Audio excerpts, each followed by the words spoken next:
కావాలి కావాలి ఆ ఇల్లు మాకు కావాలి కావాలి కావాలి ఆ ఇల్లు మాకు కావాలి ఐక్యత వర్ధిల్లాలి ఐక్యత వర్ధిల్లాలి జర్నలిస్టుల ఐక్యత వర్ధిల్లాలి జర్నలిస్టుల ఐక్యత వర్ధిల్లాలి We want justice. We want justice. కావాలి వర్ధిల్లాలి జర్నలిస్టుల ఐక్యత కావాలి కావాలి కావాలి కావాలి ఆ ఇల్లు మాకు కావాలి కావాలి కావాలి ఆ ఇల్లు మాకు కావాలి జర్నలిస్టుల ఐక్యత ఖబర్దార్ ఖబర్దార్ జర్నలిస్టుల ఐక్యత వర్ధిల్లాలి జర్నలిస్టుల ఐక్యత వర్ధిల్లాలి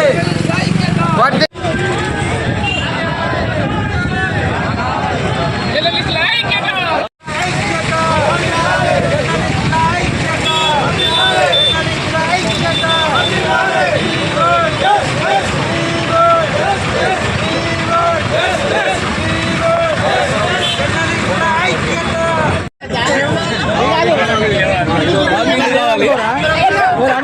మనకేదనుకోరా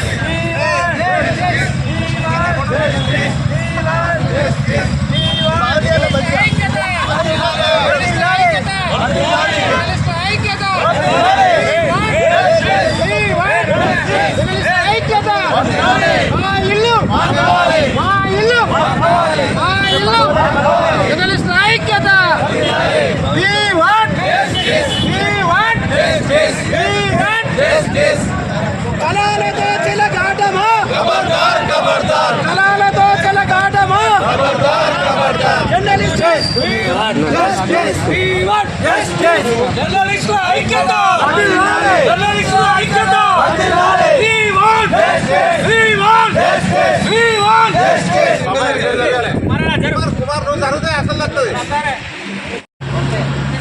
మీ కాంగ్రెస్ పార్టీ అయినటువంటి నాయకుడు కోర్టుల కేసు వేసి మా జర్నలిస్టులకు అన్యాయం చేస్తానని చెప్పని నాకు తెలిసింది.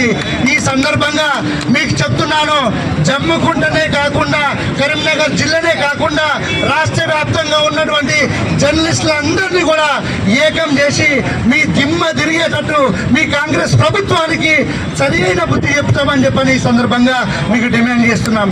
వెంటనే ఈ హుజరాబాద్ జర్నలిస్టుల అర్హులైన జర్నలిస్టులకు నివేశన స్థలాలు వెంటనే పరిష్కారం చేయలేదా మీ ఇంటిని కూడా ముట్టడిస్తామని చెప్పని ఈ సందర్భంగా డిమాండ్ చేస్తున్నాము. మరి రోడ్ల మీదకి వచ్చి మరి మీరు ధర్నాలు కానీ బైక్ ర్యాలీలు కానీ మరి ప్రభుత్వానికి కనువిప్పు కలిగేటట్టుగా చేస్తూ ఉన్నా కూడా 4 రోజులు అవుతుంది. ప్రభుత్వం ఎలాంటి స్పందన లేదు. మరి రాజకీయాలకు అతీతంగా మరి వీళ్ళు నివాసాలు గత ప్రభుత్వం ఇచ్చింది. ప్రభుత్వం ఇచ్చిన దాన్ని ఈరోజు ఈ ప్రభుత్వం ప్రజాపాలన ప్రభుత్వం, ప్రజల ప్రభుత్వం అని చెప్పుకునే ప్రభుత్వం మరి ప్రజలను రోడ్ల మీదకి తీసుకొచ్చి ధర్నాలు చేసే కార్యక్రమాలు చేపిస్తూ ఉన్నది. మరి ప్రభుత్వానికి కనిపిస్తలేదా? ప్రజల ప్రభుత్వం ఎక్కడ ఉన్నది? ఈ ప్రజల పాలన ఎక్కడ నడుస్తున్నది అని చెప్పేసి మేము ఈ సందర్భంగా ప్రశ్నిస్తున్నాం. కూడా 4 రోజుల నుండి ఇలా చేయడం చాలా బాధాకరం. ఇది చూస్తే ఏం గుర్తుకొస్తుందంటే తెలంగాణ రాకముందు ఏ విధంగా ఉన్నదో ఇప్పుడు మళ్ళీ 6 రోజులు కనబడుతున్నాయి. ఇట్లా ఈ పరిస్థితి చూస్తుంటే ఒక ప్రెస్ వాళ్ళ తెలుగు పోవాలంటేనే భయపడాల్సింది పోయి ఇంతమంది ప్రెస్ సోదరులకు అన్యాయం చేయడం కూడా చాలా బాధాకరం. మా హుజరాబాద్ శాసనసభ్యులు కౌశికన్న గారు ఆల్రెడీ ఎంతో చొరవ తీసుకొని కష్టపడి, అది మీ అందరికీ తెలిసిన విషయమే, చొరవ తీసుకొని ఇంటి నెంబర్లు అన్నీ అలర్ట్ అయినాక దీన్ని అన్యాయంగా ఇది చేయడం కూడా చాలా బాధాకరం. మీ దానికి మేము ఎప్పుడు ఎల్లవేళలా మా బీఆర్ఎస్ పార్టీ నాయకులందరూ కూడా మీకు ఎనీ టైం ఎప్పటికీ సపోర్ట్గా ఉంటామని హామీ ఇస్తూ నిజంగా ఇది చాలా బాధపడుతూ భారతీయ జనతా పార్టీ పక్షాన ఎలాంటి ఉద్యమానికైనా మేము సిద్ధము. మీరు కావాలనుకుంటే సీఎంఓ ఆఫీస్ ముట్టడికైనా మేము కూడా మీతో పాటు కదిలి వస్తాము. ఎక్కడికంటే అక్కడ సిద్ధంగా ఉన్నాము. ఎందుకంటే మీది ఒక న్యాయమైన డిమాండ్, దాన్ని నెరవేర్చాలని మా పార్టీ పక్షాన మేము డిమాండ్ చేస్తున్నాము.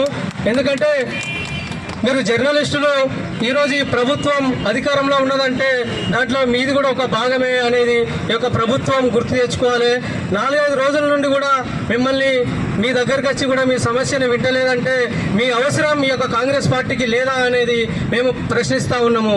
ఎందుకంటే మీ వల్ల కూడా వాళ్ళు అధికారంలోకి వచ్చారనేది కూడా మతి తప్పి వ్యవహరిస్తున్నారా అనేది కూడా ఈ సందర్భంగా గుర్తు చేసుకోవాలి. ఇక్కడ ఉన్నటువంటి స్థానిక ఇన్ఛార్జ్ మంత్రి కూడా ఈ యొక్క విషయాన్ని దృష్టి తీసుకోవాలి. ఎందుకంటే చాలా రోజులుగా ఈ యొక్క గత ప్రభుత్వం పట్టాలు ఇచ్చింది, వాటికి ఒక నెంబర్లు కూడా ఇచ్చింది. కాబట్టి దాని అప్పుడు ఎవరు కూడా ఎలాంటి పార్టీ కూడా అబ్జెక్షన్ చేయలేదు.